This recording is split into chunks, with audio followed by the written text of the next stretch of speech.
আসছি, তারপর আপনাদের আন্তরিকতা সোহেল ভাই অনেকবার যোগাযোগ করছে। আপনারা আশেপাশে অনেক মানুষ আছে, যদি মাহে রমজানকে মোহব্বত করি তাহলে আজকে রাত্রটা আমাদের কাছে অনেক ইম্পর্টেন্ট। রমজান আসতেছে, আল্লাহ পাক আমাকে আবার দয়া করেছে, আপনাদেরকে দয়া করেছে যে আবার আমরা নিজের গুনাহগুলো মাপ চাওয়ার একটা সুযোগ পাচ্ছি। আমরা আবার মা বাবার কবরগুলোকে জান্নাতি বানানোর একটা সুযোগ পাচ্ছি। এই জন্য আমরা হেদায়েতের নিয়তে অনেক প্রবাসী ভাইয়েরা, অনেক এলাকার যুবকরা, অনেক ব্যক্তিবর্গরা কষ্ট করে ইন্তজামটা করেছে। এই জন্য ওয়াজের পরে নাতরাসুল্লাহ হলে আসতো যাইতো ভাঙতো, এইটাই নিয়ম, আমরা এইটাই সবসময় করে আসছি। হয়তো এলাকার নতুন ছাত্র যুবকরা আবেগ করছে, নাতরাসুল্লাহ দিয়ে দিয়েছে। 10টা-11টা পর্যন্ত ওয়াজ চলবে, তারপরে নাতরাসুল শুরু হবে। এরপরে ওরা যতটুকু পারে করে শেষ করতো, সুন্দর হতো। কিন্তু তারপরও বছরের কথা আল্লাহ পাক যা করে বান্দার ভালোর জন্য করে। তো আমি একজন মুসাফির মানুষ, শরীরে কি অবস্থা এগুলো বলা ভালো না, আল্লাহ পাক দয়া করলে অনেক কিছু হয়। এই জন্য যতবার সোহেল ভাইকে কল্লা হয়েছে, কিন্তু আমার কি হয়েছে না, আমি এগুলো বলতে দিই না। কর্তৃপক্ষের মনটাকে ভাঙ্গা ঠিক না, ওরা মন হারিয়ে ফেলবে তো প্রত্যেকে সারা মাস তারা কষ্ট করেছে। এই জন্য আমি শুধু দোয়া চাইছি, আল্লাহর কাছে দয়া ভিক্ষা চেয়েছি, আল্লাহ আমি যেন কথা বলতে পারি। তো আল্লাহ আমাদের সবাইকে কবুল করো। আসতে পেরেছি, আপনাদের এখানে যতটুকু কথা বলবো, শুধু আমি একটা বিষয়ে কথা বলতে চাই। আমার একটি উসুলের কায়দা আমরা আল-আসবাব নাজায়ের কিতাবের মধ্যে পড়েছি, কামাল ক্লাসে। উসুলে হচ্ছে কুল্লু শাইইন ইয়ারজিউ ইলা আসলিহি, প্রত্যেকটা মানুষ একদিন তার মূলের দিকে চলে যাবে। এই মূলটা আমার কসবা আসন্ডে চার এলাকা নয়, পশ্চিম পাড়া নয়, এটা হলো আমার 3.5 হাত মাটি কবর। এবার এই কবরে আমি আজকেও যেতে পারি, একটু বড়ও যেতে পারি, বড় হয়ে যেতে পারি, জোয়ান হয়ে যেতে পারি। অতএব একজন মুসলমানের কি কাজ, প্রতিটা সেকেন্ড একজন মুসলমান মৃত্যুর জন্য তৈরি থাকতে হবে। কথা বলো ঠিক না? আমি তো ঘুমিয়েছিলাম, আমি জানি না কখন কি হয়েছে। তখন আমি যখন আমার পুরোটা মুখ রক্তে ভরে গেছে, এখানে আমি তো ফাঁকরি পড়তাম, অত ব্যান্ডেজ আমার শ্রোতারা কষ্ট পাবে, এই জন্য আমি এটা আবৃত করে রাখছি। তো আমি তো আজকে হয়তো আমার আর যাওয়া হবে না, কিন্তু আল্লাহ পাকের দয়া সবার উপরে। আমার 2টা নাবালক সন্তান, আমি আজকে কিছু হয়ে গেলাম, আমার মাথাটা নগদ বন্ধ কালকে থেকে। তো আপনাদের কাছে দোয়া চাই, একটা মহাপবিত্র মুহূর্ত, আমাদের একটা সামনে মাস আসতেছে। তো এলাকাবাসী অনুরোধ করবো, আমরা যেহেতু চলে যাব, অতএব যাওয়ার আগে একদিক দিয়ে মাহে রমজানটার সামনে, আরেক দিক দিয়ে আমরা বড় পরম গুনাহগার, আমাদের গুনার শেষ নাই। এই জন্য বাবারা, আমরা যারা দোয়া করি, আল্লাহ তার কবরটাকে সুন্দর করো, তাকে জান্নাত করো, তাকে জাহান্নাম থেকে বাঁচাও। কিন্তু মূল হিসাবটা আল্লাহ আপনার দালাইল নবুয়ত খুলে পাবেন। ইমাম বাইহাকি রহমতুল্লাহ আলাইহি বলেছেন, তোমার মরণটাকে সুন্দর করো। কিভাবে? তোমার মরণটাকে সুন্দর করলে, এই আল্লামে বারজাকের প্রথম স্টেশনটাই হলো মরণ। মৃত্যুটাকে যে সুন্দর করতে পারবে, সবাই জান্নাতের জন্য দোয়া করে, জাহান্নামের থেকে বাঁচার দোয়া করে, কিন্তু রুহটা তো প্রথমে জান্নাত জাহান্নামে যাচ্ছে না। এটাকে নেওয়ার জন্য 2টা ঘর বানানো হয়েছে, একটা নাম হলো ইল্লিন, একটা নাম হলো সিজ্জিন। তো এই দোয়াটা কেউ করে, আল্লাহ আমার রুহটা যেন ইল্লিন নামক বাড়িতে স্থান পায়। ইল্লিন নামক বাড়িতে স্থান পেলে আমার জান্নাতে দোয়া করা লাগে না। সিজ্জিনে যদি জায়গা পায়, তাহলে যত ঝামেলা আমার দোয়া করা লাগে। কথা বলেন? এই জন্য মৃত্যুর যন্ত্রণা থেকে লাঘব করার কি মেডিসিন? একমাত্র সর্বপ্রথম আপনাকে 5 ওয়াক্ত নামাজ পড়া লাগবে, আপনাকে হালাল পথে চলা লাগবে। এই জন্য আগে আমার উস্তাদ বলতো, আগে মরণ সামলাও। আমাদের আয়েশা সিদ্দিকা রাদিয়াল্লাহু তাআলা আনহা, রাসূল পাক সাল্লাল্লাহু আলাইহি ওয়াসাল্লাম ওনার কোল মুবারকে আরাম করছে, চুলগুলো আশ্রয় দিচ্ছেন, আর এক পাকে মিষ্টি কণ্ঠে বলে, ইয়া রাসূলুল্লাহ মা তাসাআতুন, কিয়ামতটা কখন হবে? রাসূল পাক সাল্লাল্লাহু আলাইহি ওয়াসাল্লাম বলেন, আয়েশা কিয়ামত কখন হবে এটা পরে শুনবা, আগে মনে রাখবা, লক্ষ্মীপুর পশ্চিম পাড়া যার ঘরে যেদিন মালাকুল মউত ঢুকে যাবে, ওই লোকটার ওই দিনই কিয়ামত শুরু হয়ে যাবে। এই জন্য আমার মৃত্যুর জন্য তৈরি বাবদ আমার সরঞ্জাম কি, আমি কি প্রস্তুতি গ্রহণ করেছি, আমার ছেলে আমার মেয়ে প্রত্যেকটা লোককে প্রতিষ্ঠিত করার জন্য একজন বাবার 70 বছরের ইঞ্চি ইঞ্চি জায়গা মেহনতের গ্যাপ নাই। যেই বাবা মেহনতের গ্যাপ আছে ওই বাবার ছেলেগুলো প্রতিষ্ঠিত হচ্ছে না, আর যেই বাবার মেহনত তার রাইট ওই বাবার সন্তানগুলো প্রতিষ্ঠিত। এবার বলুন 70 বছর দিলেন কাকে? সন্তানকে। এবার বলে ময়ূরও শান্তি পাবো কেন? মেয়েটার ভালো জায়গা হলো, ছেলেটা একটা কুল হলো, পরিবার একটা কুল হলো। বাবা সবাইকে তো সফল করলেন, সবাই ভান্ড রেডি করলেন। একটু কি ভাবছেননি যেদিন আল্লাহ ফামাই ইয়ামাল মিসকালা যাররাতিন খায়রান ইয়ারা ওয়া মাই ইয়ামাল মিসকালা যাররাতিন শাররান ইয়ারা, ওই যাররা যাররার ব্যাখ্যা যখন টান মারবে আল্লাহ না বলে দিয়েছে ইন্না বাতসা রাব্বিকা লাশাদীদ, আমার ধরা বড় কঠিন। ও বাবা ওই দিন আপনার নিজের সম্পদটা কি একটু ভেবে দেখছেন? আপনার পুঁজিটা কি?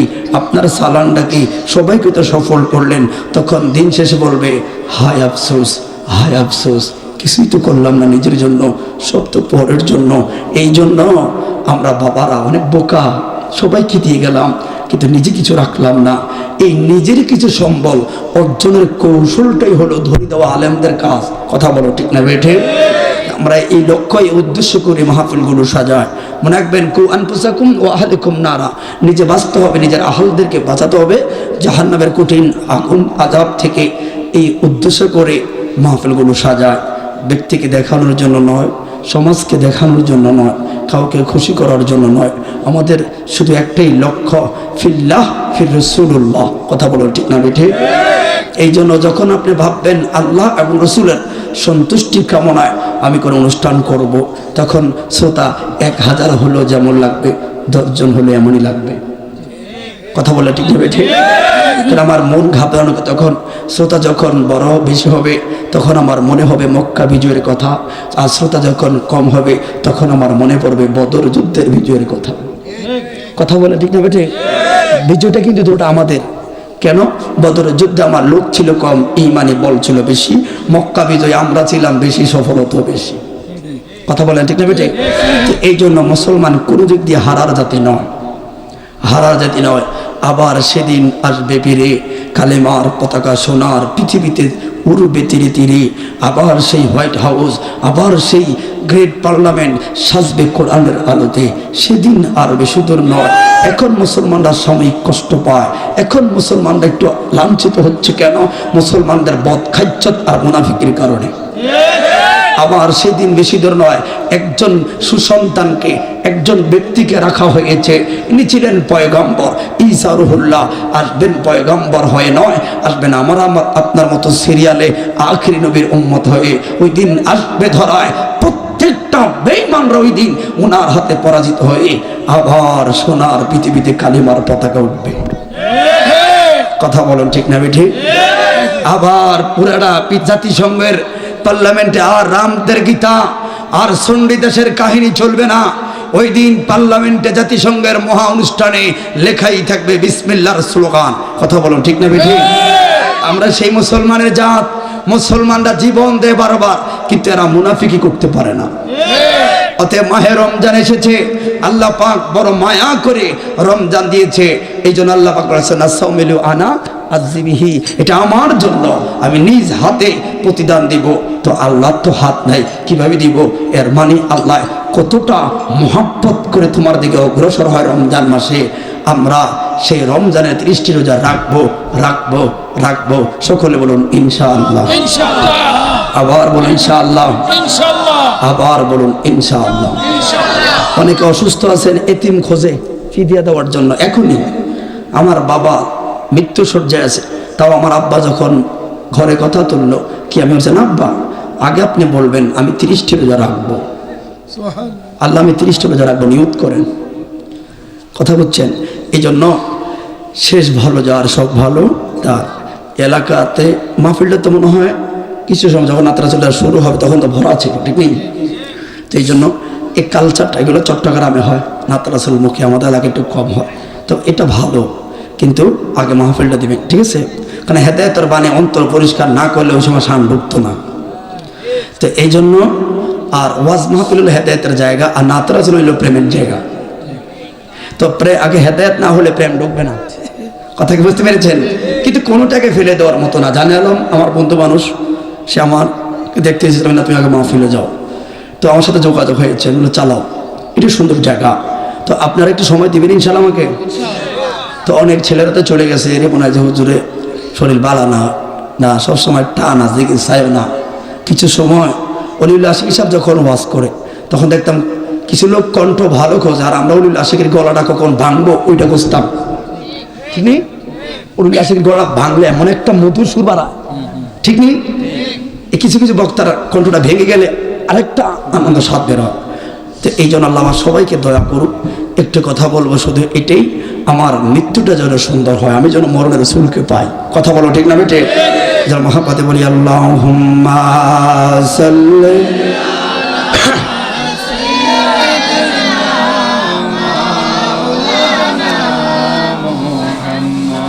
ওয়া আলা আলি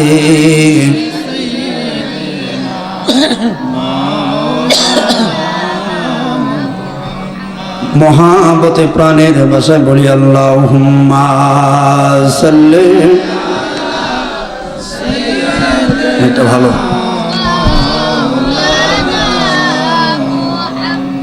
ও আলা আলি, এলাকার মুরব্বীরা তো আসার দরকার। আহারে মাওলানা ওর নাম স্মরণে মনে শান্তি লাগিরে। দূরে শুরু যে পড়লাম লাভ আসেনি আসলে। আমরা বুখারী মুসলিমের কেন হাদিস পেয়েছি মুতাবাক্কুন আলাই, যারা মিশকাতুল মাসাবির কিতাবুল ইলম অধ্যায়ে উমর ফারুকের বরাদ্দি হাদিস খানা বর্ণনা। উমর ফারুক বলেন, ইন্না দুআ মাওকুফুন বাইনাস সামাই ওয়াল আরদ, যত ইবাদত বন্দেগী তাসবিহ তাহলিল নামাজ রোজা সব আসমান এবং জমিনের মাঝে ঝুলতে থাকে। লা ইয়াসআদু মিনহা শাইইন, কেউ এগুলাকে রিসিভ করছে না। হাত্তা তুসাল্লি আলা নবিকা আও তাসলিমা আও তাজিমা, মোহাব্বতে ইশক নিয়ে রাসূলে পাকের প্রতি দুরূদ শরীফ পড়লে ওই দুরূদের মাধ্যমে সকল ইবাদত কবুল করেন কে? আল্লাহ। এগুলো যদি ইবাদত কবুল করতে আমার দুরূদ লাগে, তাহলে একজন মুসলমানের পুরা ডিপার্টমেন্ট প্রেমের জায়গাটাই হলো সোনার মদিনা। কথা বলা ঠিক না বেটি? এই জন্য তো আমরা নামাজ রোজা হজ যাকাত এভরিথিং তাসবিহ তাহলিল সব হলো 2 নাম্বার, একজন মুসলিমের কাছে রাসূল হলো 1 নাম্বার। কথা বলা ঠিক না বেটি? সেই রাসূলে পাকের মোহাব্বত নিয়ে দরুদ পড়লে একবার, আল্লাহর রহমতের নজর পাবি তুই 10 বার। এই জন্য আমরা দরুদকে গলার মালা বানাই, কারণ আমরা জানি প্রত্যেকটা ডিপার্টমেন্টে রাসূল ছাড়া কোনো ক্ষেত্রে কোনো গতি নাই। তো সবাই মোহাব্বতে বলি আল্লাহুম্মা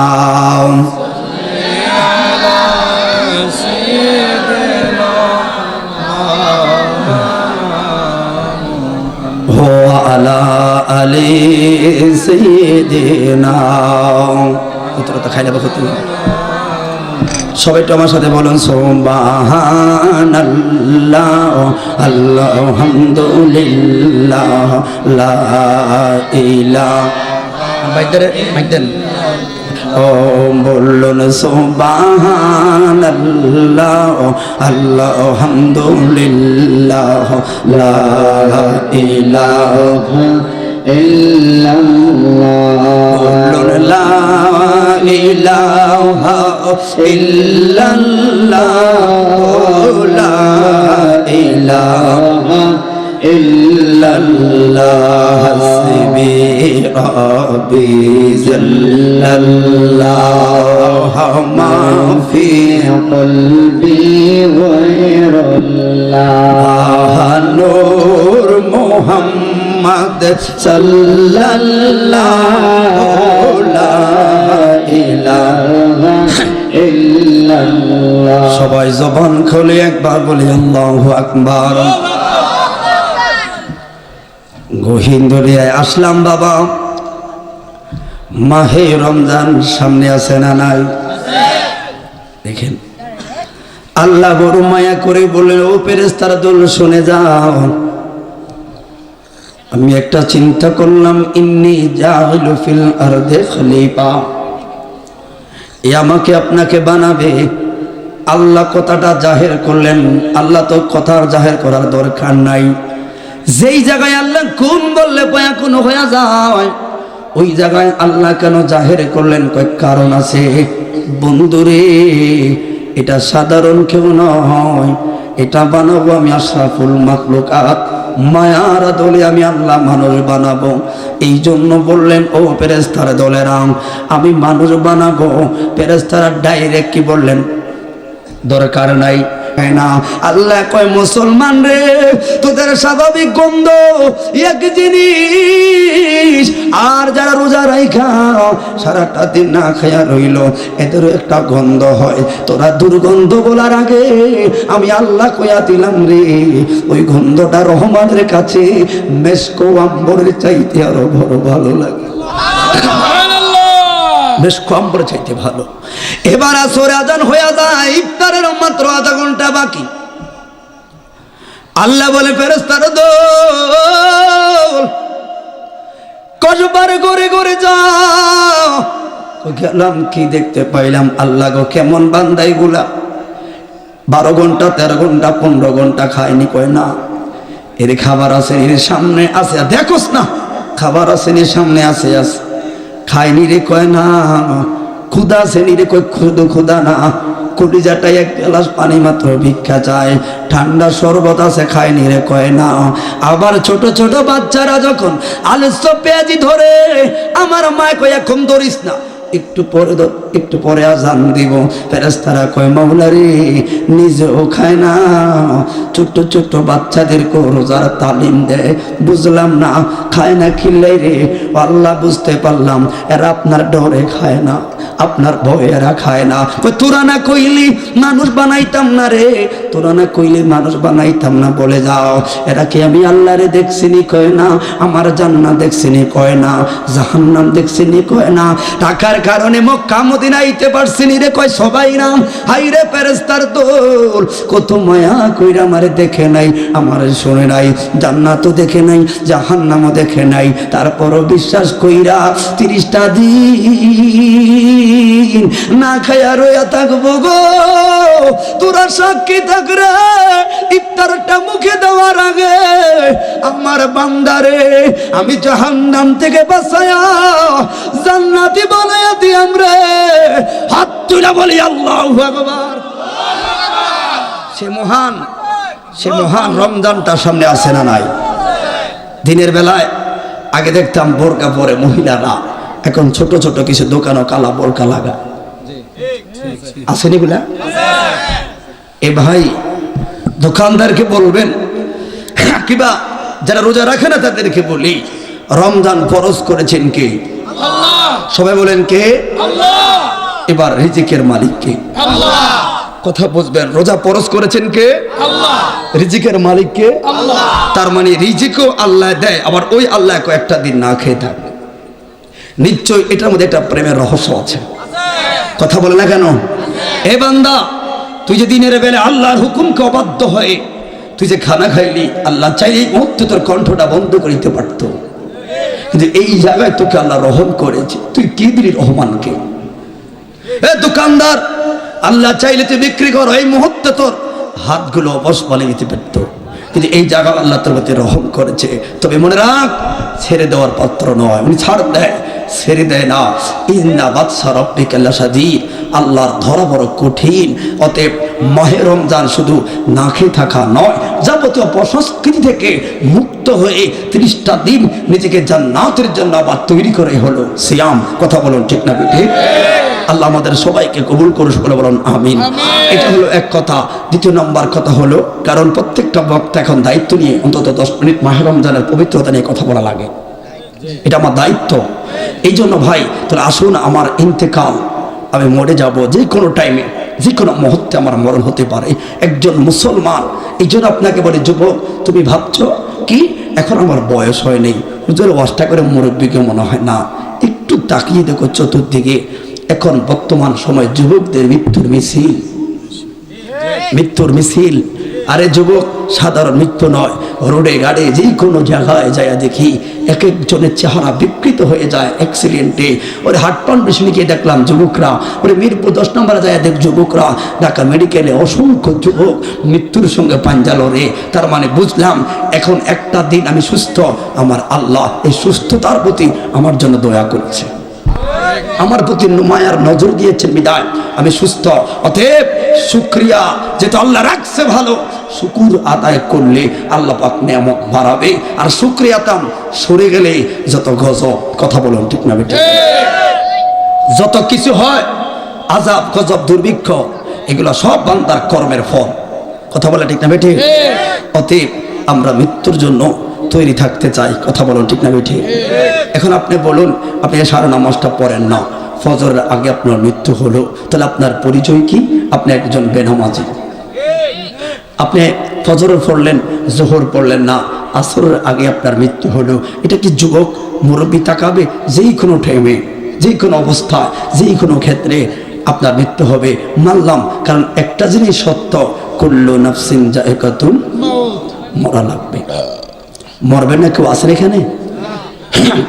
বেঁচে থাকবেন কেউ আছেন? সবাই মরবে। অতএব এবার আসুন, মরবো তো আল্লাহ মানছি, কারণ তুমি নিয়ে যাইবা, কিন্তু আমার মরণটা কিভাবে হবে আমি জানি না। তবে আজকের মাহফিল থেকে আমার একটাই আশা, আল্লাহ আমার মরণটা যেন হওয়ার অন্তত একটা মিনিট আগেও আমার মসজিদের হুজুর এসে আমাকে যেন অন্তত কালিমায়ে শাহাদাতটা পড়াতে পারে, সেই নসিব আমাকে দান করে, বলো না আমিন। আল্লাহ আমার জানাজাতে যখন আমাকে নেবে, আল্লাহ আমার চেহারাটাকে দেখিয়ে আমার মুসলমানরা যখন আমার চেহারাটা মুছা দিতে পারে, সেই তৌফিকটা দিয়ে বলুন আমিন। কারণ অসংখ্য মানুষ দেখেছি, অসংখ্য ভাইকে দেখেছি আগুনে পড়ে সারখার, চেহারা দেখা যায় না। অসংখ্য ভাইকে দেখেছি অ্যাক্সিডেন্টে চেহারাটা থেতলে গেছে, ভয় কেউ দেখতে আসে না। তাহলে এমন একটা মরণ দিও না যে শেষ বিদায়ে আমার স্বজনরা আমার চেহারার দিকে তাকাবে না, এমন একটা মরণ চাই না আল্লাহ, এমন একটা মরণ চাই অন্তত সবাই যেন আমার চেহারার সামনে পড়ে সবাই যেন বলতে পারে, রে করিম বলস না আশহাদু আল্লা ইলাহা ইল্লাল্লাহু ওয়াহদাহু লা শারীকা লাহু ওয়া আশহাদু আন্না মুহাম্মাদান আবদুহু ওয়া রাসূলুহু। আল্লাহ এমন একটা মরণ চাই, সকলে বলুন আল্লাহুম্মা আমিন। আল্লাহুম্মা আমিন। তখন আমি আজরাইলের কষ্ট হয়তো বলতে পারবো না, কিন্তু আমার অনুভূতিটা আপনাদের শাহাদাতের দিকেই থাকবে, কথা বলেন বাবা। আল্লাহ আমাদের সে মৃত্যু নসিব করো, সকলে বলুন আমিন। এবার বলুন, মৃত্যু কথা জানলেন, কিন্তু ভাই কোন জায়গায় মরণ হবে এটাও তো আমি জানি না, কিন্তু এটা জানি যেই জায়গায় আমার মরণ হবে ঠিক ওই জায়গায় আমি টাইম টু টাইম হাজির। এই জন্য আমার উস্তাদ বলতো, এখন মানুষ মরার ভয় নাই রে, এই জন্য চতুর্দিকে হাহাকার নাশকতা। এই দেশে 1000 টাকার জন্য খুন হয়ে যায়, 1000 টাকার জন্য।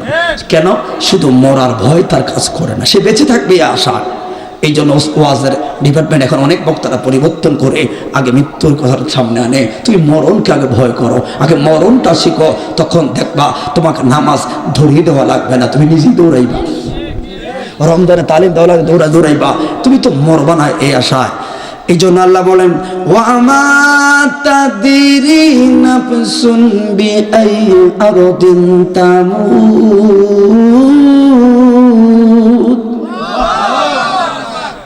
হাবেশা না বললে কয়ে দিয়েন, ওয়া মা তাদরি নাফসুন বিআই আরদিন তামুত।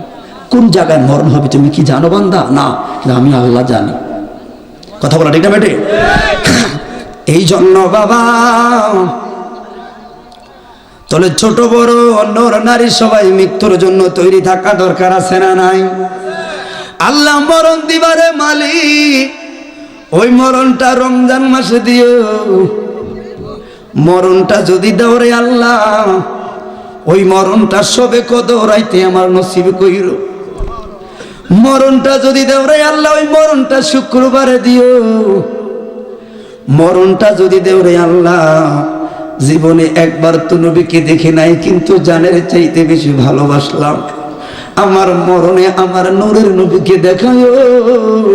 এই জন্য বললাম যেই জায়গায় মরণ রে বান্দা ওই জায়গায় যাওয়া লাগবো, কিন্তু কোন জায়গায় রাখলাম তুমি জানো না। এই আয়াতের ব্যাখ্যায় সুলাইমান আলাইহিস সালামের উজির হামেল বিন বরখিয়ার কথা বলে যায়। এই হামেল বিন বরখিয়া ছিল তার রাজ্যের সবচেয়ে বড় যে দরজাটা, ওই দরজা খোলার দায়িত্ব ছিল হামেল বিন বরখিয়া। এটা আসফ বিন বরখিয়ার ছোট ভাই। মুসা নবীর, হযরত সুলাইমান নবীর সহযোগী ছিলেন উজির। ভাইয়েরা, সকাল 10টা বাজে, কথা খেয়াল করবেন, আমি বোঝাচ্ছি আপনাকে, আমি জানি না আমার কখন মরণ, কিন্তু ওই জায়গায় আমি হাজির। কষ্ট হবে আপনাদের, কারণ দুনিয়ার কোনো গল্প কাহিনী কিচ্ছা করলে আমি অসুস্থ মতো আপনাকে ঠকাতে চাচ্ছি না। আমি শুধু একটু মরণকে স্মরণ করে দেওয়া যায়, আমল করা দায়িত্বটা আপনার। কথা বলেন, এটা আমি ভাবছি আমি কোনো গল্প কাহিনী, ওটা তো অতিরিক্ত বানানোর সময় হয়ে যায়, কিন্তু মৃত্যুর কথার ক্ষেত্রে সবাই একটু ভয় পায়। এই জায়গা আমি ছোট্ট করে বানানোর সুযোগ নেই। কথা বলা ঠিক না বেটে?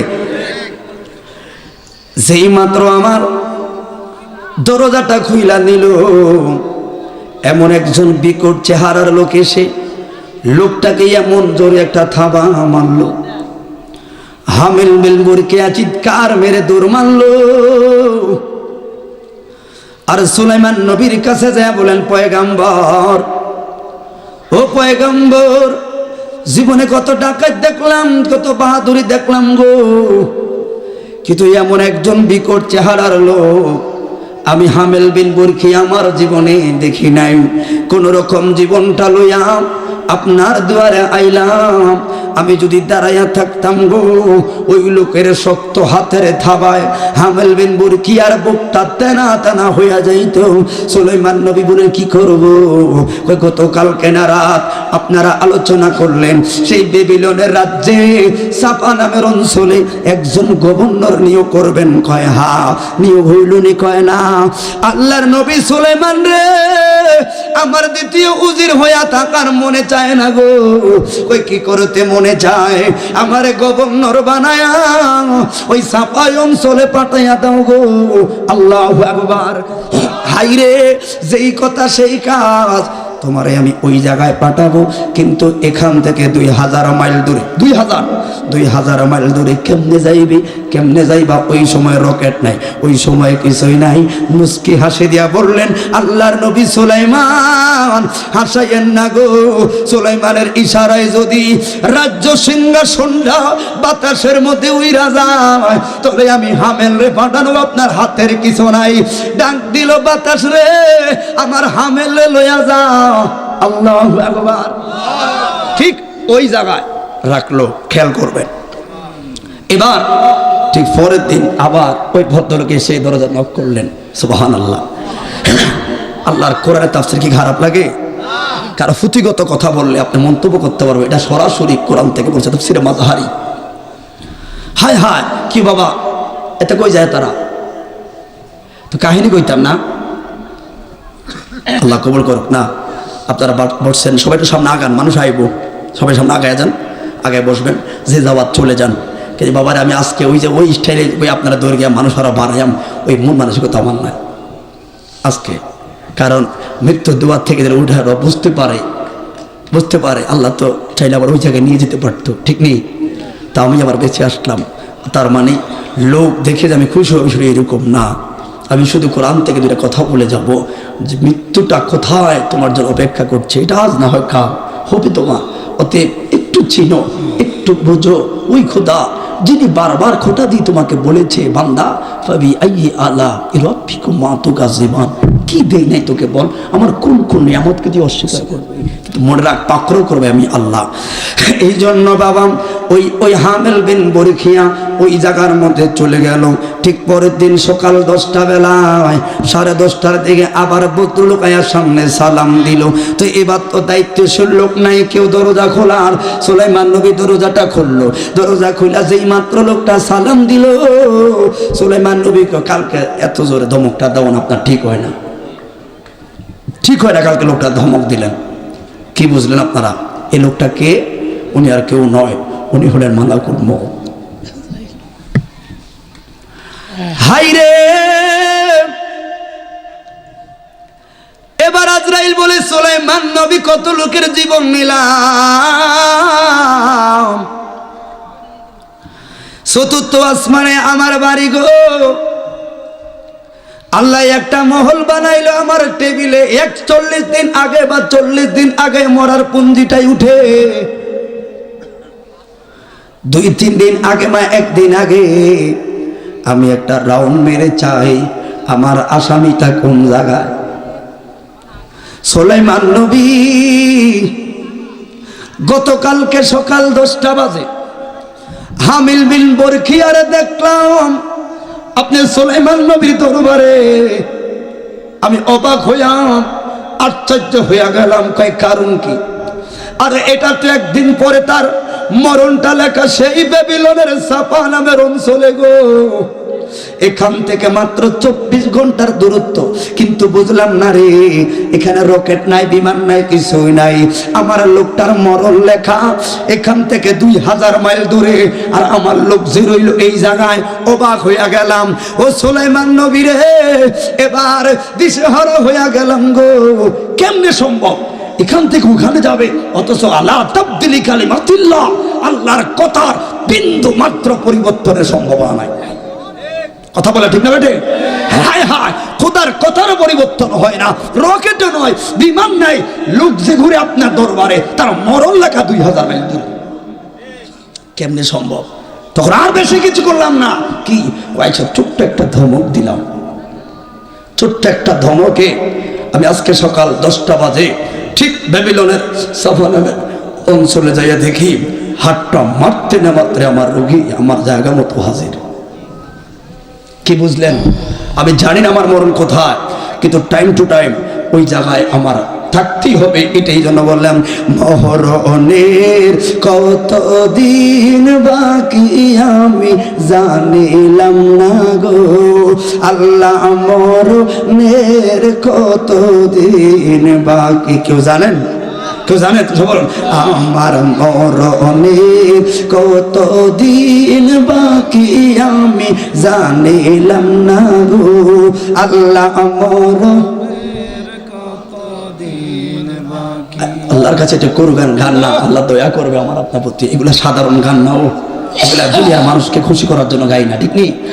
আমার মরণের কতদিন আমি জানিলাম না গো আল্লাহ, মরণের কতদিন বাকি আমার, মরণের কতদিন বাকি আমি জানিলাম না গো আল্লাহ, মরণের কতদিন বাকি। ও আর আজরাইল আসে আর যখন হস্তে দিবা দরে, আজরাইল আসে যখন হস্তে দিবা দরে, তখন আমার মনা ভাই করবা লুকালুকি আমি জানিলাম না গো আল্লাহ, মরণের কতদিন বাকি আমার, মরণের কতদিন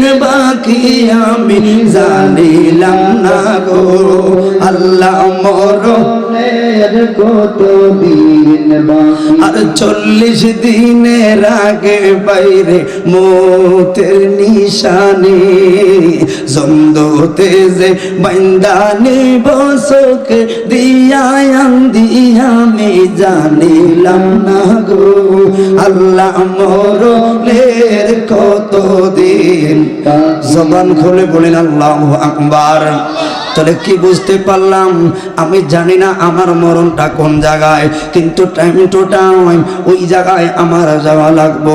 এবার বলি বন্ধুরে, আমার নূরের নবী বলল, যদি কোনো মুসলমান দৈনিক 20টা বার শুধু মরণকে স্মরণ করে, কয়বার? শুধু 20 বার যদি মরণকে স্মরণ করে, ওই স্মরণরত অবস্থায় কোনো কারণে যদি মইরা যায়, আমার নবী বললেন তার মরণটা আর সাধারণ মরণ থাকে না। ওই কেমনি কি? 20 বার যদি শুধু মরণকে স্মরণ করে গো, তার মরণটা একটা শহীদের মর্যাদা দান করা যায়। ওরে জগতের মানুষ রে, আমার নবী বললেন যদি মরণকে স্মরণ করে বিজবার আর আমার মর্যাদা হয় যদি এমন শহীদের মর্যাদা, তাহলে ওই মরণকে স্মরণ কইরা 30টা রোজা যদি রাখি রে, ওই মরণকে স্মরণ কইরা যদি 5টা ওয়াক্ত নামাজ পড়লাম, তাহলে আমার মর্যাদাকে বাড়বো না কমবো? কথা বলে বাড়বো না কমবো? এই জন্য বাবা ইমাম গাজ্জালি আমাকে বললেন, ইমাম গাজ্জালি দাকাইকুল আকবারে বলল ইবাদত করবা না, অনেক রমজান মাস আসতেছে, রমজানে দান খয়রাত করবে, যাকাত দিবে। একটা কথা বলে আজকে আমার মসজিদে আমি বললাম, অসুস্থ শরীর নিয়ে চেয়ারে বইসা বললাম, বাবা ওই কত গরিব লোক আছে রে, যাকাতের টাকার জন্য আপনার দরজার সামনে যায় আস্তে আস্তে করে নক করবে, আপনি শুনবেন না, আবারও নক করবে, ভাই আসেননি গো, পাত্তা দিবেন না। 4বার 5বার আপনাকে নক করবে, 6বারের সময় উঠে একটা ধমক দিলেন, কে রে পাগল হয়ে গেছো নি রে? আমার নবী বলছেন না, এভাবে না। আল্লাহ যাকাত ফরজ করলো, তোমার দেওয়াই লাগবে, গরিব তোমার কাছে ঠেকানা, হয়তো অভাবে পড়লো এই জন্য তোমার কাছে গেল।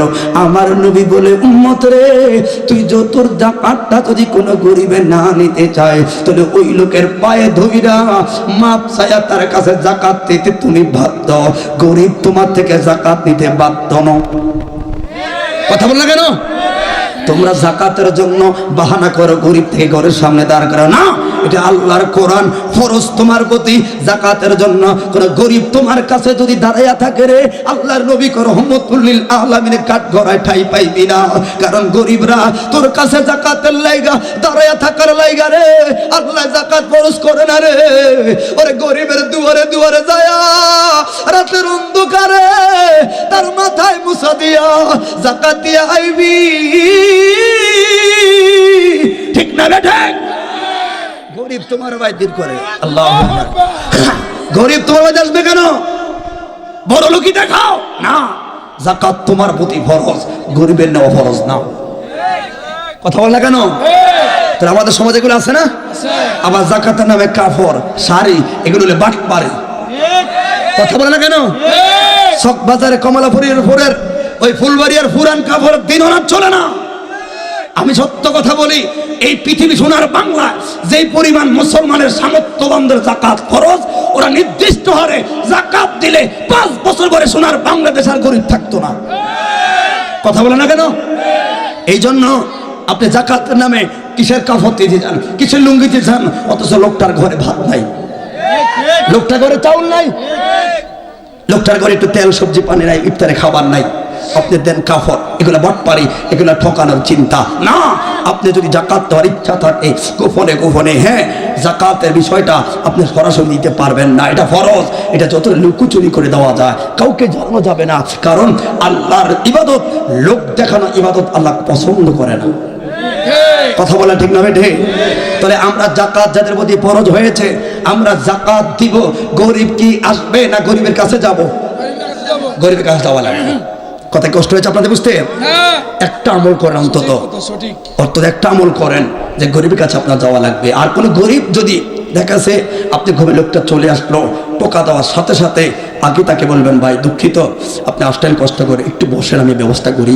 আন্তরিকতার সহিত তার কাছে ক্ষমা চাইতে হবে, কারণ ইসলাম শিখায় মানবতা, ইসলাম অহংকার গরিমা শিখায় না। কথা বলেন ঠিক না বেঠে? এই জন্য তোরে বললাম, এই যে কেন হয়, ওই যে মরবে না সব ডিপার্টমেন্টে এক জায়গায়, মৃত্যুর ভয়টা থাকলে কেউ এগুলা করতো না। কথা বলো ঠিক না বেঠে? তাহলে এবার আসলে আরেকটি কথা, আমি মরবো জানি, তাহলে আমার কি লাগবে? আমল। কিন্তু এই আমল করার ক্ষেত্রে আমার আমিত্ব থাকতে পারবে না। আমিত্ব বুঝেন? আমলের ক্ষেত্রে আমিত্ব বাহাদুরি, দুই একদিন নামাজ রোজা রেখে এক ভাব দেখা কত বড় ইবাদত করে ফেলছে না। ইবাদতের ক্ষেত্রে এছাড়া কথা বলো না ভাই, কসম আল্লাহর করে কসম কথা বলি, আজকের কথাটা আল্লাহ পাক দয়া করে আমাকে দিয়ে বলাচ্ছে, কারণ আজকে আমি জায়গায় কথা বলার কোনোভাবে সম্ভব না। তুমি যত লোক আমাকে ফেসবুকে দেখেছে যে আসবো, মিয়া ভাগল হয়ে গেছে নি, কোনো সুস্থ আগে ঠিক থাকে না, বলছে না আমি পাগল ঠিকই, অন্তত 10টা লোক যদি আমার জন্য দাঁড়িয়ে থাকে, মঞ্চে বসে থাকে, এই 10টা লোকের কথা বলবো, অন্তত ইউসির আল্লাহ আমাকে সুস্থ করে দিতে পারে। আর যারা বক্তাগিরি করে এদেরকে হয়তো আপনার গত বছর দেখেছেন, সোহেল ভাইরা জানে, সোহেল ভাইরা জানে আমার একটা গলাতে সমস্যা হয়েছিল, 2 দিন আমাকে মেডিকেল রাখছে। 3য় দিন আমার পরিবার বলতেছে, আমার আব্বাকে ডেকে, আব্বা এই লোক এটা ঠিক হইতো না। ডাক্তার এসে বলছেন এরা গার্জিয়ানকে, আব্বাকে বলতেছেন শোনেন এই লোক এখানে ঠিক হইতো না, কারণ এগুলো সুস্থতার গলা সমস্যার সুস্থতার মূল জিনিস, ঘুম যাইতে হবে, রেস্ট করতে হবে, ঠিক আছে, কিন্তু এই রোগী তো ঘুম যাচ্ছে না, এটি চটপট করতেছে, অতএব একটা কাজ করে তারা মাহফিলে হটায় দেন। ঠিকই আমি হবিগঞ্জ চলে আসছি 8-9 তারিখ, 6 তারিখের সময় 9 তারিখ হবিগঞ্জ, আমি মাহফিলে ঠিকই ওয়াজ করতেছি। তখন আব্বার ফোন দিলাম, আব্বা দেখেন রাখে আল্লাহ মারিক, আপনি বলছেন আমি সুস্থ হব না, আমি মঞ্চ আসছি, এখন আমি ঠিক আছি, কারণ এই মঞ্চ হলো বক্তাদের জন্য সবচেয়ে রহমতের জায়গা। কথা বলে ঠিক না? ঠিক। কোন বক্তা যদি এসে বলে আমি বিসিএস ক্যাডার, আমি আজহারে, আমি অমুক তমুক, আমি আমার যোগ্যতা আজকে মঞ্চ কাঁপাবো, আল্লাহর কসম সে পারবে না, বরঞ্চ সে বেইজ্জতি হবে। প্রত্যেকটা বক্তা মঞ্চে ওঠার আগে অন্তত আঙ্গুলটা কোনোভাবে, একটা ছোট্ট আঙ্গুল, সাদা আঙ্গুলটা নাড়া, তার মানে কি সে কালিমায়ে শাহাদাত পড়তে পড়তে উঠে এখানে এসে আল্লাহর অস্তিত্ব বিলীন করে যে আল্লাহ আমার কোনো যোগ্যতা নাই, কারণ আমি হলাম একজন মেম্বার। দেখা গেছে আমার শ্রোতা আছে এখানে এমপি, আমি হলাম মাত্র একজন কি কামেল, ডাবল কামেল পাস, কিন্তু আমার এখানে বিসিএস ক্যাডার তো শ্রোতা থাকতে পারে, তাহলে আমি মেম্বার হইয়া এমপিকে কন্ট্রোল করব, এটা তোমার রহমত ছাড়া বাবা সম্ভব না। এই তখন বক্তারা পানাসা, তখন আল্লাহ পাক দয়া করে। কথা বলো ঠিক না বেটি? আমি কি বললাম যে আমার মৃত্যুর জন্য আমি তৈরি, এবার আমি আমল করব, আমৃত্যু থাকতে পারবে না, সব কিছু হবে আল্লাহর জন্য। কথা বলুন ঠিক না বেটি? এবার মরণকে ভয় পায় না, কারণ কি জানেন? কারণ হলো 2টা। 1 নম্বর আজরাইলকে তো সে দেখে না, কথা বলেন। আবার 2 নম্বর হলো যেই লোক মরল, কবরে গেল, সে তো আর দুঃখ বললো না, তো আমি জানবো কেমনি? কথা কি ঠিক নেই? এখন আজরাইলকে যদি দেখতাম যে কেমনি আমার আব্বার রুহুটা নেয়, তখন বুঝতাম বাপরে বাপ সর্বনাশ। আবার বাবাকে কবর রাখলেও কি মাইডা দেয়, তখন আমি বুঝতে পারতাম। কিন্তু এই 2টা টিভির তো আমার দৃষ্টির আড়ালে, পঞ্চ ইন্দ্রিয়ের আড়ালে, কিন্তু আমি খোঁজ করি না, অথচ আমার নজরই আছে। একটু যদি ওই রহমতের চোখ দিয়ে নজর দেয়, যে আল্লাহ পাক আমাকে একটা পঞ্চ ইন্দ্রিয়র পাশেও একটা কি এলমে লাদুনির একটা চক্কর প্রত্যেকটা মানুষের চোখে দৃষ্টিতে রাখছে, খুঁজতে পারি না, নিতে পারি না। সেই তথ্যভিত্তিক 2-1টা কথা বলবো। আপনি দেখেন তো, যার আপনার বাবা মরছে, আপনি পাশে ছিলেন, আমি কথাটা এখন বলবো। আপনার মা মরছে, আপনি কাছে ছিলেন, আপনি একটু মিলাবেন আমার কথার সাথে, একমত নেই, তখন বুঝতে পারবেন আজরাইল দেখা লাগবে না। আমি মৃত্যুসজ্জার লোক দেখি বুঝতে পেরেছি যন্ত্রণাটা কত কঠোর। হুজুর তওবা করছে, জীবনে আর নামাজ ছাড়বো না। কথা বলুন ঠিক না বেঠিক? তাহলে কেন আল্লাহ বললেন মিনহা খালাকনাকুম ওয়া ফিহা নুঈদুকুম ওয়া মিনহা নুখরিজুকুম তারাতান। কোন সময় পড়ি আমরা? এটা যখন মানুষের মাটি দেয়, মাটিটা দিতে যায়। কথা বলো ঠিক না বেঠিক? এবার ইমাম গাজ্জালি বলেন 70টা বছর মেহনত করার পরে এবার পড়লেন মৃত্যুর শয্যায়। এই জন্য বললাম বাইরে বাবারা কেন বোকা হয় জানুনি? 70টা বছর নিজের জীবনটা করলো, প্রথম নিজের জীবনটা করলো কেন? ক্যারিয়ার গঠনের জন্য। ওরে চাকরি বাকরি না থাকলে কেউ মাইও বিয়া দেয় না। কথা বলা কেন? কফুল এটা বাদাই না কি তার মানে যোগ্যতা আমার তৈরি করলাম। এবার বলুন বাবা, যোগ্যতার পরে বিয়ে করলাম, ওরে বিয়া করা মাত্র রে আমার মারে চালানো শুরু করলাম। কে কে? ওই একজনই বাবা। এরপরে আমি হইলাম, আবার কে চালাইলো? তাহলে মা একজন, এখন বললো আমি আমার বাবায়। এবার বোন ধরে আমার বোন হইল, তার মধ্যে এখন হলো 3 জন। চালাইলো কে? চালানোর লোক হলো একজন, কে? আমার বাবায়। সংসারটারে চালাইতে চালাইতে এবার বন্ধুরে বড় হইলাম, আমি প্রতিষ্ঠিত হইলাম। আমার বাবায় কসবার বাজারে আমার চাকরি লইয়া দিল রে, আমার বোনটারে বিয়া পড়াইয়া দিল রে, মার জন্য বিটাটা রাখলো রে। এই করতে করতে করতে করতে সময় পেল প্রায় 60 বছর 70 বছরে কিনারায়। এবার কাম শেষ, এবার সবাই সফল। ওরে এবার করবে বাবায় আরাম, কিন্তু আরাম তো আর আরাম হইল না। এখন দে বাবার ডায়াবেটিসটা ধরে গেল শরীরে, এখন দে বাবার ক্যান্সারটা ধরলো শরীরে। হাই রে, যেই সময় তোদেরকে সুখী বানানোর জন্য দৌড়াইলাম রে, ওই সময় তো বাবার শরীরে শক্তি ছিল রে। যেই সময় আপেলটা খামো, ওই সময় খাই না, তোদের জন্য ভালো রাখলাম। যেই সময় ভালো একটা লুঙ্গি পরিলাম, ওই সময় পরি না। ছেলের পরীক্ষার বিষয়টা রাখলাম। এই জন্য যারা প্রবাস জীবনে আছে, ওরে কত বড় ভূমির বালু রে, আমার বাইরা গান গাওয়ায় রে, কার লাগে প্রবাস নামের জীবনের রে। আরে অনেকবার দেখছি রে অনেক প্রবাসী, ওরে যখন আমার স্ত্রী কল দেয়, আমার মায় কল দেয়, রাখো রাখো রাখো, ফোরম্যান আসে কয়া রাইখা দেয়, আবার 2 মিনিট পরে কল দেয়, কি গো কি কথা তোমরা কইছা ভিডিও কল দিলা, কয় একটু আগে যে কল দিলাম কাইটটা দিলেন, কয় ফোরম্যান ছিল এই জন্য কাইটটা দিলাম। বিষয়টা সত্য না? 2-1 প্রবাসী থাকলে বলবেন আসলে কেন? ওরে 2 মিনিট আগে রে আমার ভাইটা 10 তারা যেই ছেলেটা কসবা লক্ষ্মীপুরে কখনো একটা কোদাল হাতে লয় না, একটা মাটির ওর হাতে লয় না, জীবনে হাতরে তার কাছে যায় না রে, কাম তো দূরের কথা, সুন্দর জীবন কাটাইলো ওই ছেলেটা যে ওই 2 মিনিট আগের কোলে 10 তলায় যে বস্তা টানতেছে রে, আর মরুভূমির ঘামে তার শরীরটা তেনা তেনা হয়ে গেছে, কষ্টময় চেহারাটা, দুঃখের চেহারাটা মার দেখায় না রে, মায় কষ্ট পাইব, দুঃখের চেহারাটা স্ত্রীকে দেখায় না, কষ্ট পাইব, এর নাম হলো প্রবাসী। ঠিক না বেটা? আরে এই সংসার কইরা এভাবে করতে করতে করতে করতে 70টা বছর হলো পার। এবার তোরা তো সবাই সফল ইমাম যারা সামাছেন, যারা একদিন নয় 2 দিন নয় 20 বছর 30 বছর 10-15 বছর 10 বছর একটা মসজিদে একটা জায়গায় আবদ্ধ থাকে, 5,000 10,000 টাকা পাইলে রাখে না, বাদ পাঠাইয়া দেয়। কেন রে? পরিবারের জন্য মায়া রে মায়া। এবার সবাই তোরা সফল, তাহলে আমি এবার রেস্ট করব, কিন্তু যেই টাইমে রেস্টে করব ওই টাইমে তো আজরাইলে আস্তে আস্তে করে সামাল দেওয়া শুরু করলো, এই ক্যান্সার দিল, এটা দিল, সেটা দিল, এবার আর শান্তি নাই রে। একটা সময় আর সামলাইতে পারলাম না, পড়ে গেলাম মৃত্যুর বিছানায়। এবার ইমাম গাজ্জালি কই একটা হিসাব টান মারি রে, হিসাবটাকে এবার একটু খেয়াল করবেন আপনারা যারা মা বাবা আছে, দাদা দাদির মরার কালে ছিলেন। এবার একটা হিসাব কি রে, মরার সময় দেখলাম আশেপাশে যারা বসবে এরা কোনো অন্য বাড়ির না, কাছের লোকগুলো কাছাকাছি বসবে। ও বাবা লক্ষ্মীপুরের বন্ধুরে, এবার একটা হিসাব টান মারবে। আমার বাবাই একবার দেখবেন পিল পিল কইরা আমার বাবার দিকে তাকায়, ভাইয়ের দিকে তাকায়, বোনের দিকে তাকায়, এবার ভাবে কি হিসাবটা কি রে। আপনারা খেয়াল করবেন, ইমাম গাজ্জালি দেখায় কুল আকবারে বলেন, ওরে আমার কে রে ডারে, আমার বড় ছেলে, মাশাআল্লাহ আমার ছেলে তো সফল, আমার 70 বছর মেহনতের ফলে আমার ছেলের তুই সফল। কসবার বাজারে বাবারে তোরে ব্যাংকে চাকরি দিলাম, তুই সফল। এবার বামি কে রে, আমার মেয়ে, ও মা গো তুমি তো সফল গো মা, আমার টাকায় তুমি বিয়া হইল গো মা, আমার কান্দের কাছে কান দেখে গো আমার স্ত্রী, তো তোমরা তো সফল, আমার মরার পরে আমার বাড়িতে থাকতে পারবা। আবার পাওগুলো ধইরা কান দেখে রে, ছোট বাইরে এরে তুই তোরে সফল রে, আমার টাকায় তো ইঞ্জিনিয়ার হইলি, এরে তোরা সবাই সফল রে। তোদের সফল করলো কে রে? একজন বাবা রে, তোদেরকে সফল কইরা তোদেরকে সফলতার মুখ দেখায়া এবার যখন নিজেকে সফল বইলা দাবি করবো, দাবি করার আগে যে আমার ক্যান্সারে ধরল রে। ঠিক না বেটে? হাই রে বাবা, এই জন্য বাবাদের দাম বুঝে না রে।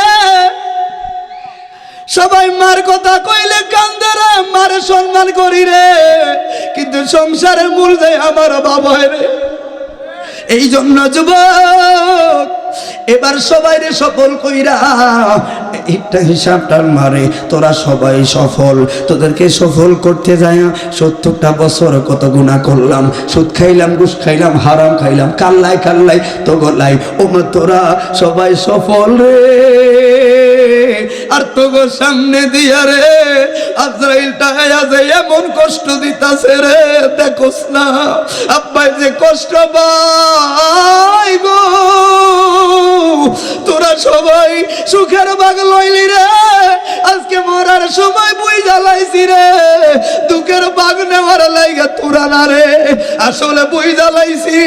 তোরা মূলত আপন না রে, তোরা হইলি এখন আপনকে মৃত্যুর আগে পেবলামুখী যখন হইয়া যায় রে, 2 নয়নের পানি চাইরা একটা জবাব দেয় রে, আপনকে রে, আপনকে রে ডাক দে কই গো মা আমেনার নয়ন মনি গো, চিল্লাম লাই আপনারে। আর আমার মরার 2 সেকেন্ড আমি স্বীকার কইরা গেলাম, আপন একজন রে তিনি হলেন রহমতুল লিল আলামিন। হাত তুলে বলুন ঠিক না বেঠে?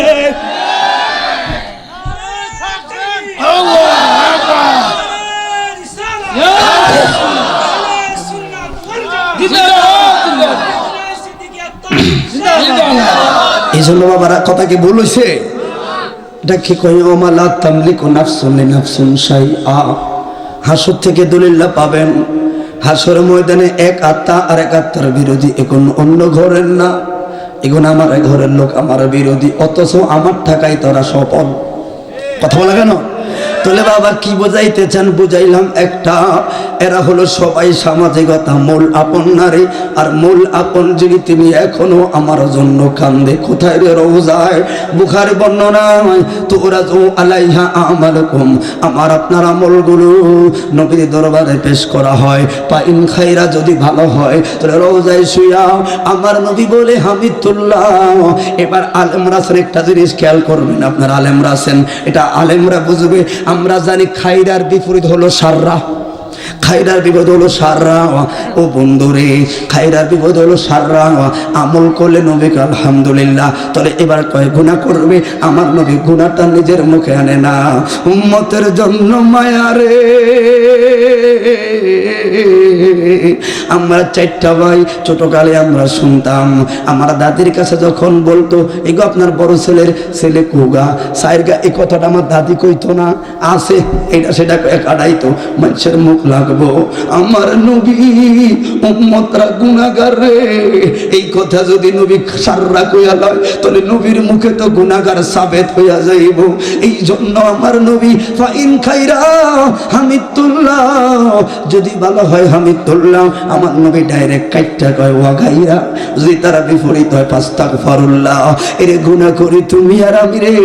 আর রোজায় শুয়া আমার নবী কয় বুঝে না, বুঝে না, আমার লক্ষ্মীপুরের উম্মতটি বুঝে না, মাফ করেন, মাফ করেন।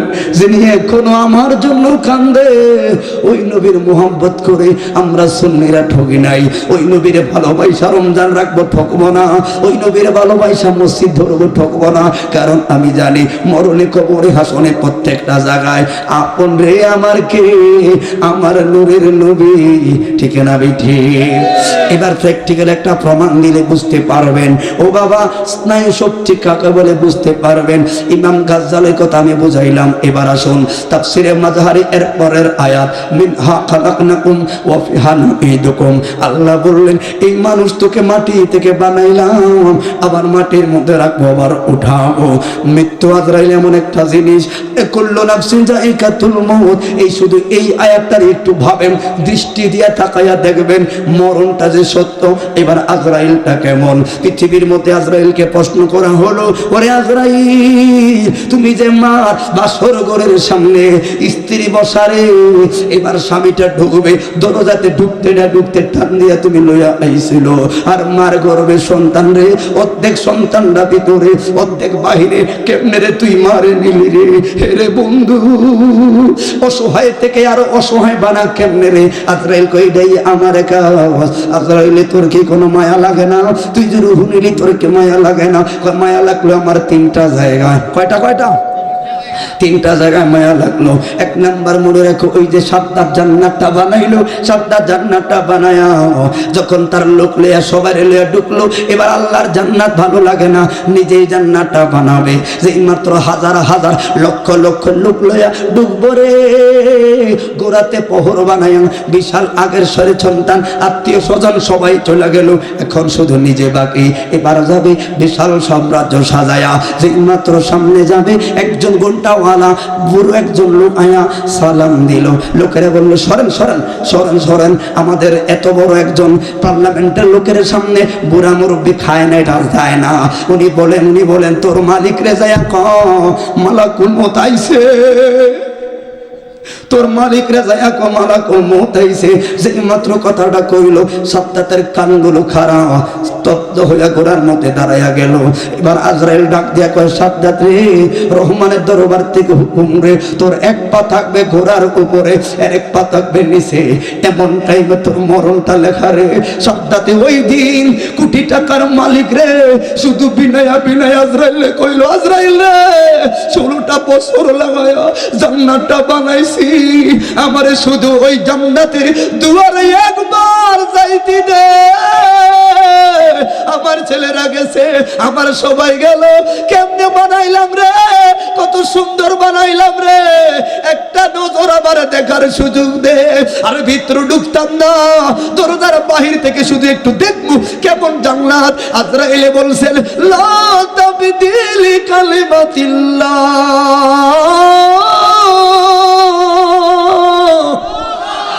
আল্লাহর সিদ্ধান্তের লড়ছড় নাই রে। একটা পাও ঘোড়া আর একটা পাও নিচে, ওই টাইমে নিয়ে আসছে। আজরাইলকে একটু মায়া মায়া লাগছে, সুবহানাল্লাহ বলতেন না।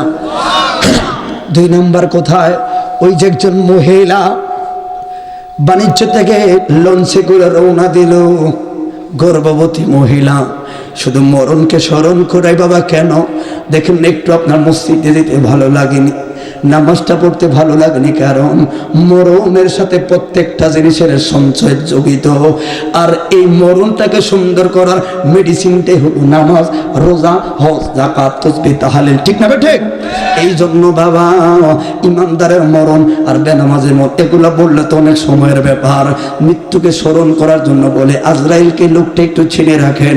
এবার ওই সাগরের মধ্যে বিশাল প্লাবন আইলো, এর বাস্ত সবাই তন্ন বিতন্ন হইয়া গেলেন। একজন মহিলা একটা বড় তক্তা পাইলেন, কাঠ, এই কাঠের ভিতরে মহিলাটাই বেশি রইল। যে এই রাতে লঞ্চটা ডুবলো, সকালবেলায় মহিলাটা ওই কাঠের মধ্যে রাখলো। 10টা 11টা বাজলো, ওই মহিলাটার প্রসব বেদনাটা শুরু হইয়া গেল। ওরে আমরার দেশে প্রসব বেদনা যখন হয়ে গো, দুনিয়ার দাত্রী মা, দুনিয়ার দাইমা সবাই আসে, কিন্তু মহিলাটা দেখলো চতুর্দিকে শুধু থই থই পানি দেখা যায়। হাই রে হাই রে, এবার দাত্রী মাত্র দূরের কথা কেউ নাই, বেদনাটা বড় গভীর। এবার সন্তানটা হইল, ও মা, এই দুঃখ কষ্ট পাইয়া এই সদ্য শিশুটারে বুকের মধ্যে জড়াইয়া রাখলেন। এবার আল্লাহ কয়, আজরাইল রে, একটা দৌড় দিয়া যা, ওরে বাচ্চাটার কাটে রাইখা রে মাটারে লই আইবি রে। আজরাইলে যেই মাত্র আইলো, থাবাটা মারলো, ওরে বুকের আসলে তাইকা ছোট্ট একটা বাচ্চার কান্না রে। আজরাইলে বলে, আমার জীবনে যত জায়গায় থাবা মারছি রে, থাবা ফিরাই না রে, আজকে আবার থাবাটা দিতে কেন যেন মায়া মায়া লাগে। হাই রে, এবার অবাক হইয়া তাকাইয়া দেখলেন যে মহিলার চুলগুলো সাগরের পানিতে ভিজে, এই আসল ভিজে, ওই আসল ভিজে, পাওগুলা ভিজে। মা বুকের মধ্যে জড়ায়া, আর স্তন দুধ নাই রে, কত আদর করে বাচ্চার সাথে গান গায়, ঘুম পাড়ানির গল্প বলে। আজরাইল চোখের পানি ছাইরা কই, রহমান। যে মাত্র রহমানের দিকে ফিরে কইছে, আজরাইল, আল্লাহ কয়, আজরাইল রে চাকরি থেকে ডিলেট। এবার হাতটা বাঁধবে, ডাক দিছে আজরাইল, ও মা, মারে, আমি আজরাইল বড় পাশার রে, তোরে নিতে আইছি রে মা।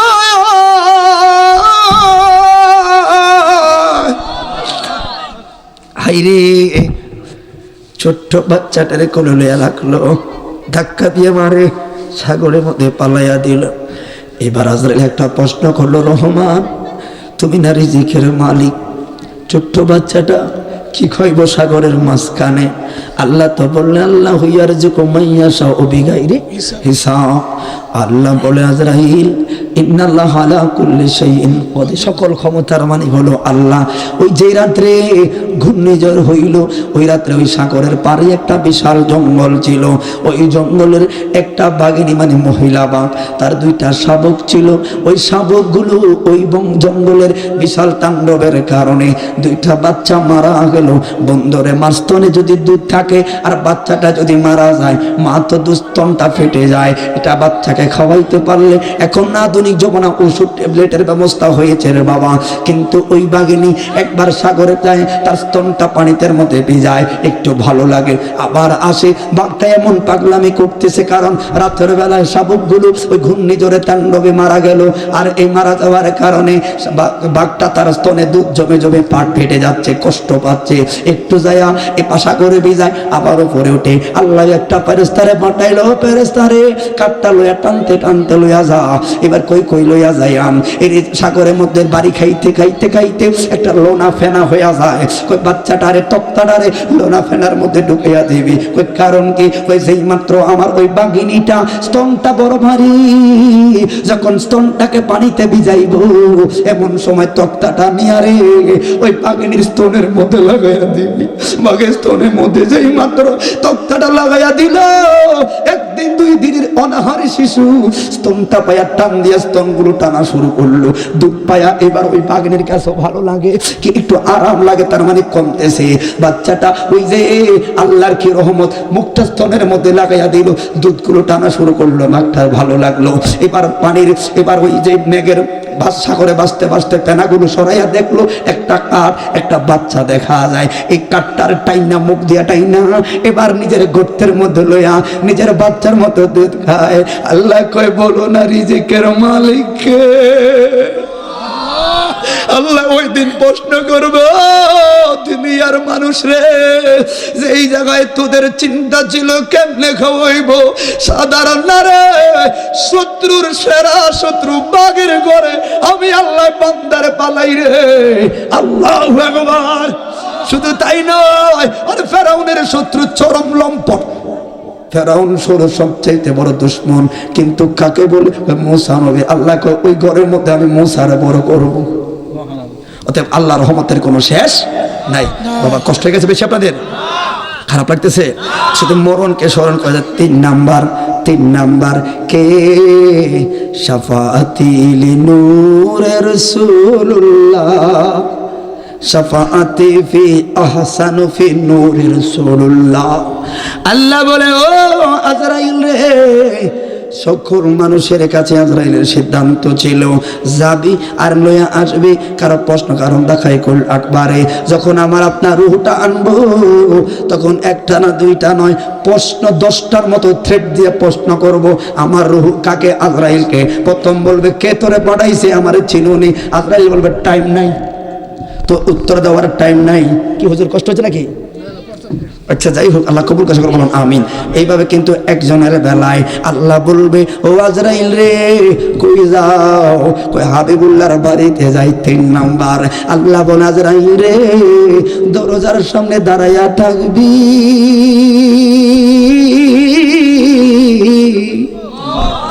আমার বন্ধু অনুমতি গেল দিলে ঢুকবি, আর না হয় ফিরে আসবি রে। এই জায়গায় অনেক কথা রে ভাই, তোরে এই 3 জায়গায় মায়া লাগলো। এবার আমি আয়াতের ব্যাখ্যায়, আজরাইলের মৃত্যুর যন্ত্রণা আছে না নাই? আমরা মাহফিলে আসলাম কেন? ওই মৃত্যুর যন্ত্রণা থেকে বাঁচার ঔষধ কি? ওই ঔষধগুলো ধরিয়ে দেওয়া আলেমদের দায়িত্ব, আর ঔষধগুলো টাইম মতো সেবন করা শ্রোতার দায়িত্ব। কথা বলে না কেন? আমি তো ওষুধ আপনারা খাওয়াইয়া দিব না, আমি প্রেসক্রিপশনটা লিখে দিব, বরঞ্চ হয়তো নিয়ম কানুনটা বলে দিব। এগুলা খাবার দায়িত্ব আপনার, কিনার দায়িত্ব আপনার, ঠিক না বেঠে? এবার বন্ধুরে, এবার এই মিনহা খালাকনাকুম আয়াতের ব্যাখ্যায় আপনারা ঈসা নবীর নাম শুনছেন। আল্লাহ পাক ঈসা নবীকে একটা মুজিজা দিল। কি মুজিজা হলো? উনি মৃত মানুষ জীবিত বানাতেন। ইশারাটা কার? সোহেল ভাই কথা চলবো একটু? কথা কি এমনি কইতাম? অন্য কোনো বিষয় আসলো আবার না, কারণ সামনে মাহে রমজান।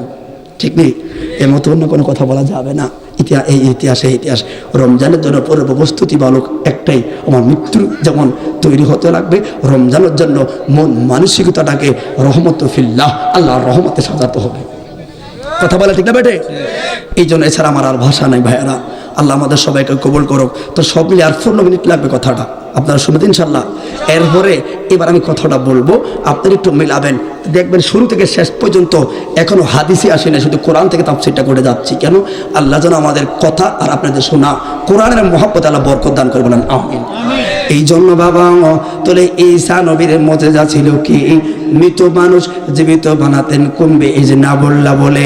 এবার যেই মাত্র বাড়িতে যাই গো, বাড়িতে যাওয়ার একটা পর্যায়ে দেখলেন সামনে কবরস্থান।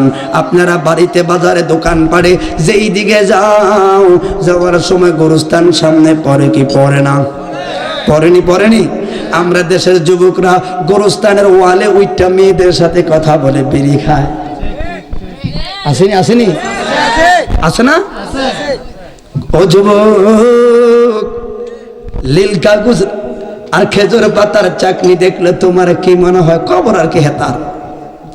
কিন্তু রাসূল পাকের কলিজার টুকরো ওসমান জিন্নাইন ব্যতিক্রম ভাবতো।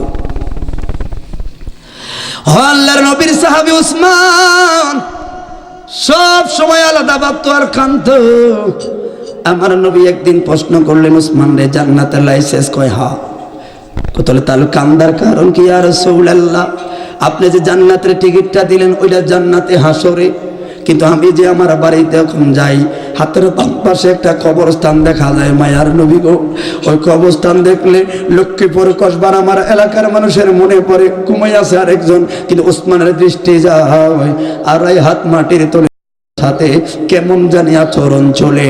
ও মায়ার নবী গো, আমি ওসমানের জান্নাতের হিসাব না পাইলাম, আমারে যখন কবরে রাখা হবে গো, আপনার জবান থেকে আল্লাহ তিরমিজির ব্যাখ্যা পাইলাম গো, এই পাশের মাটি আয়া ওই পাশে এমন জোরে একটা বাড়ি মারবো, এই বাড়িটা সবাইরে খাওয়া লাগবো, যত বলি আল্লাহ হোক না কেন কবরে বাড়িটা খাওয়া লাগবো। হয়তো এই বাড়িটা খাবেন সবাই, কিন্তু কষ্টের ক্ষেত্রে আলাদা হিসাব কিতাব।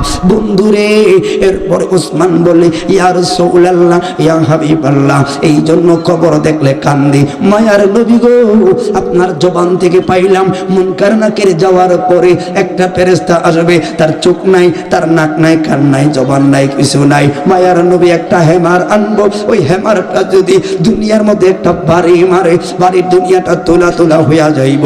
ওই হেমারের ভিতরে 70,000 ফেরাক থাকবে, অ্যাংটাটা থাকবে। ইয়া রাসূলুল্লাহ, আয়েশা আমি ওসমান রে বাড়ি মারবো, একটা বাড়ির আগাতে 70 গজ জমিনের তলে ঢুকাইব, আবার উঠাইব, আবার ঢুকাইব। এই গো দয়াল নবী গো, আমি যে চিৎকার মেয়েরা কানবো গো, এত কার নাই সে শুনতো না। আমি যে নবীর 2টা মেয়েকে বিয়ে কইরা জান্নাতি হইলাম, জিন্নুরাইন হইলাম, এত চোখ নাই আমার দেখবো না। ইয়া রাসূলুল্লাহ, তার জবান নাই, শুধু শুনবো না, আমারে বাড়ি মারবো, কারণ তার তো দয়া মায়া রাখার কোনো স্তম্ভ আমার আল্লাহ তাকে দেয় নাই। আয়েশা শুধু বাড়ি মারবো, এই গো ভাবতাম না গো ইয়া রাসূলুল্লাহ। এরপরে শুনলাম একটা সাপ হইব, ওই সাপটা যদি একটা লোকের কামড় দে 20 বছর পর্যন্ত তার দেহে ওই বিষের আঘাত থাকবো। মায়ার নবী পারতাম না। ও মায়ার নবী হিসাব জান্নাতে লাইসে দিলেন, এটা জান্নাতে, কিন্তু আমার খবরের গতি কি? আমার নবী বললেন, ওসমান রে আয়, আমার বুকে আয়, আমার বুকে জড়ায়া। আমার নূরের নবী কয়, জান্নাতে লাইসে পায়া কানলি, মূলত তুই ওসমানের মরণও বয় নাই, তোর কবরও বয় নাই, তোর কোন জায়গায় বয় নাই, কারণ দু নয়নে যারা নবীর একবার দেখছে রে, তার জাহান্নাম থেকে শুরু কইরা সব আযাব মাফ। তারপরও যে তো ভয় পাইলি, একটা পাথর লইল, এখান থেকে সামনে মারলো। হাই রে, আমার নবী বলেন, ওসমান রে, এখান থেকে এই পাথরটা যত দূর পর্যন্ত বললো, এই এরিয়াটার নাম হলো জান্নাতুল বাকি, আর এই জান্নাতুল বাকির কোন একটা জায়গায় তোর কবর হবে, আর এই এরিয়ার মধ্যে যারা ঘুমাইব রে, কিয়ামতের আগ পর্যন্ত এরা কবরে আযাব হইতো না রে।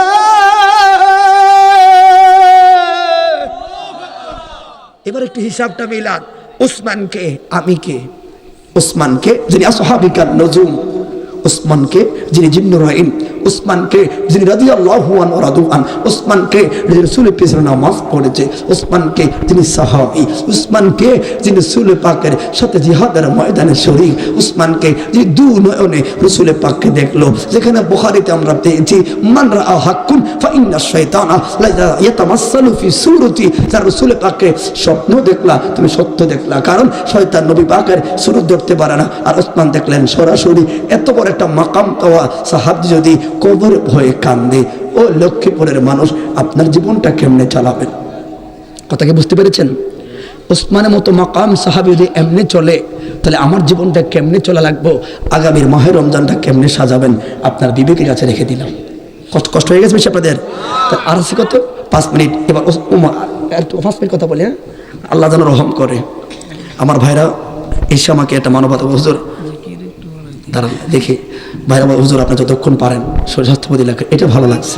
অনেক লোকে আছে কি আপনি মরণ ধরে এটা দেহার বিষয় না, মরণ টরণ দেহার বিষয় না, আমি 2 ঘন্টায় করুন লাগবে। কিন্তু আজকে আমাকে ভাই এসে বলছে আপনার স্বাস্থ্যের প্রতি খেয়াল রাখে কথা বলবেন। কিন্তু আমি ঠিকই আল্লাহ পাক রহম করতেছে।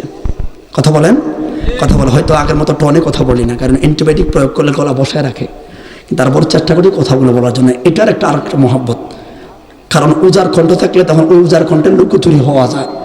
কিন্তু যখন উজার কণ্ঠ থাকে না, তখন আল্লাহ পাকের রহমতের দুয়ার থেকে ভিক্ষে করে কথা আনা হয়। কথা কি বুঝতে পেরেছেন? আপনারা দেখেন হয়তো কণ্ঠ যদি আরো ক্লিয়ার থাকতো, সুস্থ থাকতাম, কি করতাম? বাঁক বুক দিয়ে বারে বারে দেওয়া লোক বেশি যাইতেন গিয়া। কিন্তু আজকে রহমতের থেকে দুয়ার থেকে কথা আস্তে আস্তে টোকে আনতেছি। কথা কি বুঝতে পেরেছেন? এটা একজন শিক্ষিত লোক বুঝতে পারে। এই জন্য বাবা লাস্ট হজরতে ঈসা আলাইহিস সালাম কথাটা শেষ করি, এরপরে বাঁচলে জিকির এরপরে পরে দাঁড়া কথাটা কি বলতাম, অবাক হয়ে যাবেন আজরাইল কি জিনিস। তখন দেখলেন একটা মহিলা কাঁদতেছে। মিনহা খালাকনাকুম আয়াতুল ব্যাখ্যা, আলেমরা কথাটা শুনে রাখবেন, আলেমদেরও কাজে লাগবে এটা। তখন ঈসা নবী বললেন, আমার উম্মত তো জিজ্ঞেস বললেন, মা কান্দেন কি লাগা, কার লাগে কান্দেন? এই কান্দে হাসে। তো মহিলাটা বললেন, ভালো হয়েছে আপনাকে পায়া ঈসা নবী, অনেক আগে আমার স্বামী মারা গেল। আমার সম্বল বলতে একটা 13 বছরের মেয়ে।